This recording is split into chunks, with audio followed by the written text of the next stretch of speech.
주님을 사랑하시고 가나안 방송을 시청하시는 시청자 여러분들 만나서 반갑습니다.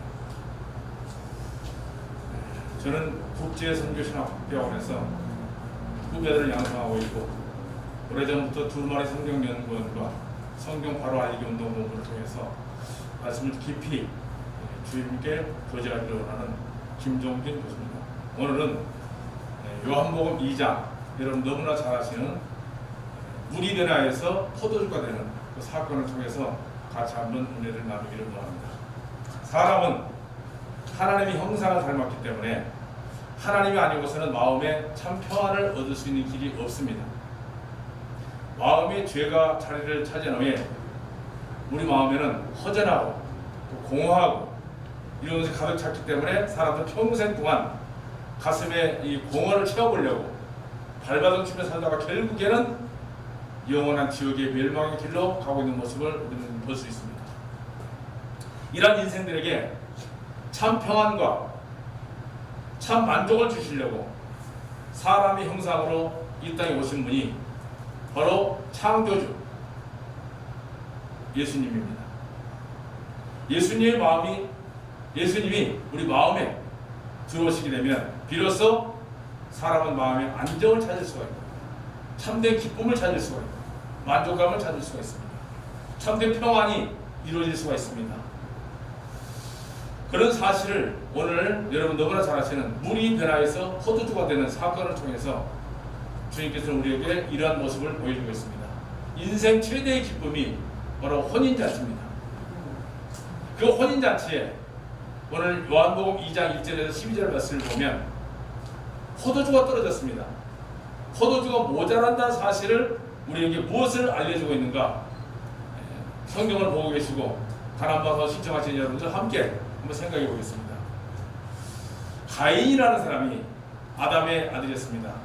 하나님의 품을 떠나서 예록성을 만들고 온갖 악기나 날카로운 기계를 제작하고 또 그 후예들 보면 웬만한 사람들 아내를 2명 이상씩 삼고 온갖 향락을 누렸으나 결국에 그들에게 있는 것은 텅 빈 마음밖에 없었습니다.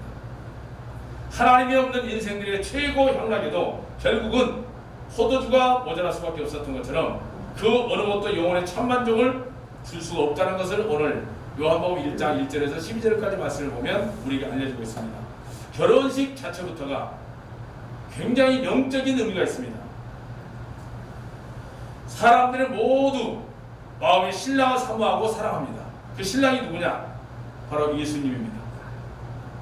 결혼잔치를 빛내줄 가장 중요한 게 포도주입니다. 포도주는 예수님의 피입니다. 보혈의 피입니다. 예수님과 우리가 만나서 참된 결혼식을 하려면 반드시 이 보혈의 피의 대가가 필요합니다.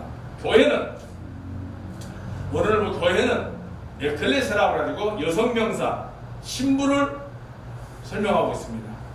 그 다음에 예수님은 신랑으로 우리에게 비유하고 있습니다. 예수님에게 결혼식을 올리게 되는 날이 바로 곧 예수님께서 재림하실 때 우리가 공중에서 주님을 영접하게 될 때 세상을 떠난 그리스도인들은 먼저 부활하고 살아있는 그리스도인들은 변화를 받아서 공중에서 주님을 만나게 될 것이라고 데살로니가전서 4장 15절에서 18절 읽어보면 분명하게 우리에게 알려주고 위로하고 있습니다. 그러나 거듭나지 못한 세상 사람들은 결국 세상을 사랑하고 좋아하며 영적인 음란죄를 범하게 되는데 야고보서 4장 4절 말씀에 보면 가늠하는 여자들이여 세상에 벗된 것이 하나님의 원수임을 알지 못하느뇨 그런 중 누구든지 세상과 벗이 되고자 하는 자는 스스로 하나님과 원수되는 것이라고 우리에게 분명히 지적을 해주고 있습니다. 그래서 예수님이 없는 세상의 결혼식은 곧 복음을 깨닫지 못한 그 사람들의 세상 부귀 물질로 영혼의 평안을 얻어보려고 발버둥치는 그런 모습으로 볼 수 있습니다. 그럼에도 불구하고 결국에는 그 기쁨과 소망은 끊어져서 없어져 버리는데 이게 바로 결혼식장에서 모자라는 포도주의 모습입니다. 때문에 나중에 눈에 보이는 소망이 없음을 깨달았을 때 역사의 마지막 대환란기에 들림받지 못한 사람들이 결국 예수님의 사랑으로 채워야 될 그 자리에 사탄 곧 적그리스도를 사랑하다가 멸망을 받을 수밖에 없습니다. 가나안 복음 방송을 시청하고 계신 시청자 여러분들, 지금 여러분 마음에는 무엇으로 만족을 채우려고 하고 있습니까? 예수님이 아닌 그 어느 무엇도 우리를 속이는 것입니다. 결국에는 터진 웅덩이에 물 붓는 격이 됩니다. 그 결과는 영원한 형벌의 장소, 지옥 유황불에서 내가 목마르다 그 아우성 칠 수밖에 없는 결과를 우리에게 도사릴 수가 없습니다. 예레미야서 2장 10절에 보면 내 백성이 두 가지 악을 행하였나니 곧 생수에 근원되는 나를 버린 것과 스스로 웅덩이를 판 것인데 그것은 물을 저축지 못할 터진 웅덩이라는 말씀이 있습니다. 교활한 사탄은 처음부터 사람들을 속이고 거짓말했습니다. 생명이 없는 것을 주면서 그 생명이 없는 것으로 사람들을 면역시키고 미혹시켜갖고 마치 돼지가 길바닥에 콩을 뿌려놓으면 콩을 주워 먹다가 결국 따라간 곳이 어디냐? 도살장으로 끌려갑니다. 똑같습니다. 세상이 믿기 즉 포도주와 같은 것으로 만족을 주는 듯 속이고 있다는 사실을 우리는 알아야 됩니다. 차라리 아무것도 없다면 속진 않을 것인데 사탄의 특유 전술이 뭔지 압니까? 위장 전술입니다. 사람을 속이고 양의 탈을 쓴 늑대의 모습으로 온갖 종교를 만들어서 심지어는 예수님의 흉내까지 내고 있습니다. 처음부터 물질로 하와를 속였고 예수님도 돌로 떡이 되게 해달라고 하고 뛰어내리라고 하면서 세상 영화를 보여주는 식으로 유혹하였으나 예수님은 말씀으로 승리하셨습니다. 사람의 심령은 그릇과 같아서 빈 그릇에 누가 무엇을 채우느냐에 따라서 그 그릇에 채우는 자가 되는 것입니다. 그러면서 참 만족을 주느냐 만족을 느끼지 못하느냐, 참 생명이신 예수님이 들어가실 자리가 없도록 세상 것으로 이미 사람들은 다 채워져 버렸습니다. 그런 것들 때문에 예수님은 항상 문 밖에 서서 두드리고 계신다고 했습니다.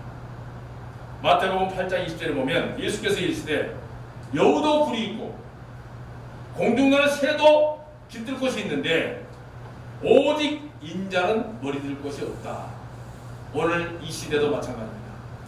세상의 모든 사람들의 마음은 세상 것으로 다 채워져 버렸습니다. 그런데 요한복음에 혼인잔치에 다른 것이 아니라 포도주가 모자란다는 말을 우리에게 주고 있습니다.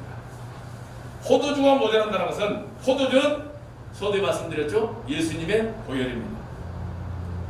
유일무이한 속죄의 보혈이 오늘 전해지지 않고 있습니다. 성경을 전하고 있는 일부 목회자들은 성경이 예수님이 하나님이 무슨 도깨비 방망입니다. 필요할 때 부르짖으면 나타나서 우리의 모든 필요한 것을 응답해주는 그런 하나님으로만 알고 계신 분들도 저로 있습니다. 그러나 예수 그리스도의 보혈의 속죄의 복음이 빠진다면 과연 그걸 들어주신 분이 예수님이냐? 저는 다는 아니라고 봅니다. 사탄이 예수님으로 둔갑을 해서 사람들이 필요한 육신에 필요한 것을 채워주는 그걸로 만족을 느껴서 결국에 따라가는 것이 지옥의 멸망길로 갑니다. 예수님의 보혈이 빠져버린 기도는 허공을 치는 기도입니다. 아니 응답이 되었다 하더라도 참된 진리의 복음이 아닙니다.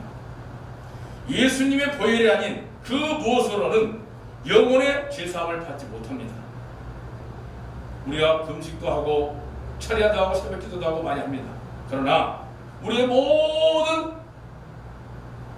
인간의 죄는 내 죄 때문에 십자가에 달리신 예수님의 보혈 밖에는 사함받을 길이 없습니다.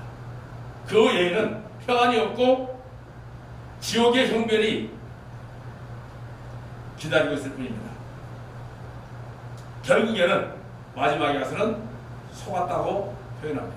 그래서 슬피 울며 이를 간다는 말씀이 많이 있습니다. 왜? 배신당했을 때 우리에게 주는 표현입니다.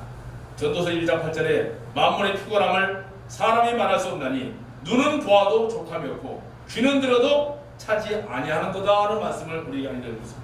그런데 예수님께서 우리에게 어떻게 우리 가슴에 평안을 주실 수 있을까요? 요한복음 2장 본문 말씀 1절에서 9절 말씀 보면 거기 유대의 결례를 따라 두세 통들은 돌 항아리 6이 놓여있는지라 예수님께서 저에게 이르시되 항아리에 물을 채워라 하신즉 아구까지 채우니 이제는 떠서 연회장에 갖다 주라 하심에 갖다 주었더니 연회장은 물로 된 포도주를 맛보고 어디서 났는지 알지 못하되 물 떠온 하인들은 알더라는 말씀 속에 기억할 것은 6개 돌 항아리 과연 무엇이냐? 텅 비어있는 죄인들의 가슴을 의미합니다. 성경에서 6이라는 숫자는 사람의 숫자입니다. 돌은 땅에 속한 사망, 심판을 뜻하는 것입니다. 이스라엘은 장례식을 치를 때 보면 사람이 죽으면 돌 무덤에 시체를 내장합니다. 바로 죄 때문에 더러져 있는 장차 죽을 수밖에 없는 죄인들의 심령의 모습이 바로 오늘 항아리 6개입니다. 돌 항아리 6개. 인간의 수 6입니다. 6,000년 역사의 항아리로서 예수님이 없는 항아리, 빈 항아리 그 6개가 바로 오늘 세상 사람들의 마음 상태를 의미하고 있습니다. 거기에 물로 아구까지 채우라고 했습니다. 물은 말씀입니다. 하나님 말씀입니다.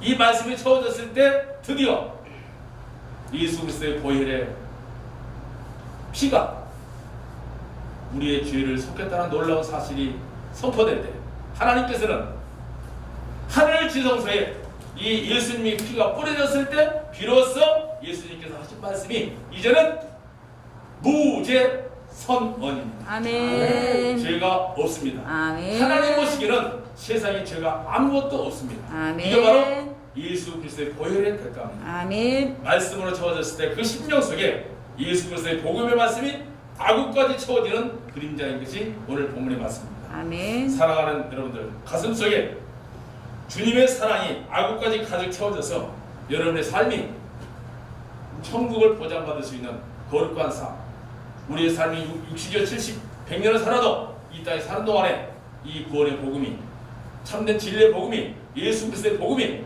여러분 심령 속에 가득 차시기를 주님의 이름으로 부탁을 드리겠습니다. 아멘. 고맙습니다.